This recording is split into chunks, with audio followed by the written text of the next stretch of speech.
حجاج بن یوسف کو عمر بن عبدالعزیز نے دیکھا جہنم میں آنتیں پھٹی ہوئی ہیں، پیٹ پھٹا ہوا، آنتیں نکلی ہوئی ہیں، اور ایسے گدھے کی طرح چکر کاٹ رہا ہے. تو پوچھا کیا حال ہے؟ کہا بس ایمان کی آس پہ پڑا ہوں کہ کبھی تو اللہ جنت میں ڈال دے گا. اگر ایمان پہ خاتمہ ہو جاتا ہے اور اعمال کا ذخیرہ نہیں ہے تو اللہ کا قانون ہے جہنم. جہنم مردہ جو بتائے نا خواب میں وہ صحیح ہوتا.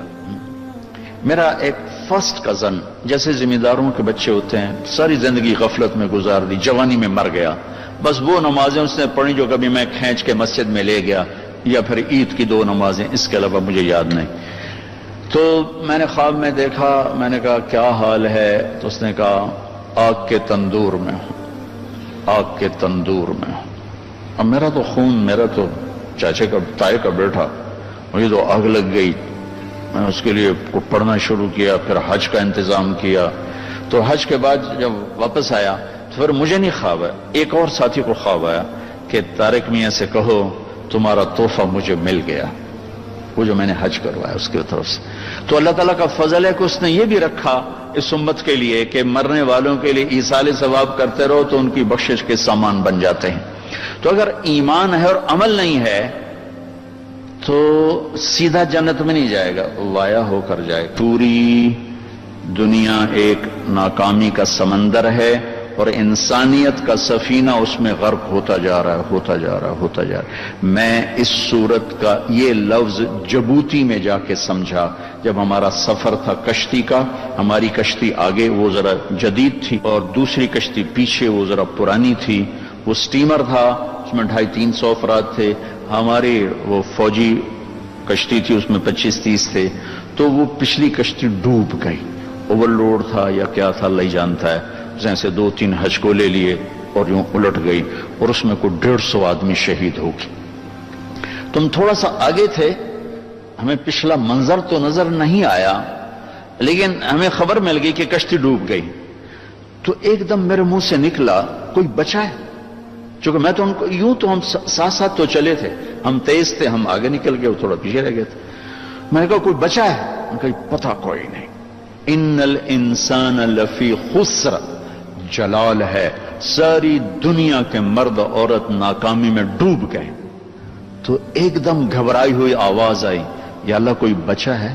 کوئی بچا؟ یہ سارے گئے. تو اللہ نے کہا نہیں کچھ بچ گئے. اللہ کا لفظ ہمیشہ کمی کو بتانے کے لیے آتا ہے. اللہ کے بعد جو ہوتا ہے نا تھوڑا ہوتا ہے. وہ سارے آ گئے. ہاں جی، صرف طارق جمیل نہیں آیا. ہاں تو صرف اردو میں اللہ، صرف کا مطلب ہوتا ہے اب بعد میں لوگ تھوڑے رہ گئے. یہ سارے بھائی جی بس یہ 2-3 نہیں آئے. اللہ 7 ارب انسان تباہ ہو گئے. اللہ کچھ بچ گئے. کون بچ گئے؟ یہ 4 کام جنہوں نے کیے وہ بچ گئے. کون؟ آمنو. اس شرط کے لگنے سے سارے کافر ناکامی میں چلے گئے. عمل الصالحات، اعمال صالحہ کی شرط سے ایمان والے ناکامی میں چلے گئے. وتواصوا بالحق، حق کی دعوت. یہ جو تبلیغ کا کام ہو رہا ہے جس سے آپ اللہ کے فضل و کرم سے پوری دنیا میں اللہ نے پھرائی ہے اور کئی دفعہ پھرائی ہے. اللہ نے ہمیں یہ عزت دی ہے کہ یہاں سے قافلے بن بن کے پورے عالم میں اللہ کا پیغام پہنچا رہے ہیں. اور میں جنگلوں میں گیا ہوں، وہاں بھی تبلیغ کو دیکھا ہے، اور برف پوش چوٹیوں یورپ کی، وہاں بھی تبلیغ کے کام کو دیکھا ہے. تو تیسری شرط لگانے سے عمل والے نکل گئے. وتواصوا بالصبر، اور صبر کی شرط لگانے سے تبلیغ والے نکل گئے. ہر جگہ ناکامی کے مفہوم میں تھوڑا تھوڑا تھوڑا فرق. ایمان کی شرط سے ناکامی ہے جہنم، کبھی جنت میں نہیں جا سکتے.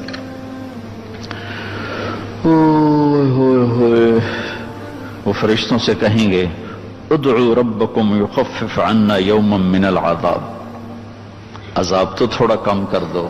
فرشتوں سے کہیں گے. وہ کہیں گے اولم تک تأتیکم رسلکم بالبینات، کوئی بتانے آیا تھا؟ قالوا بلا، آیا تھا. قالوا فادعوا، کہ اب تمہاری دعاؤں کا کوئی صلہ نہیں ہے.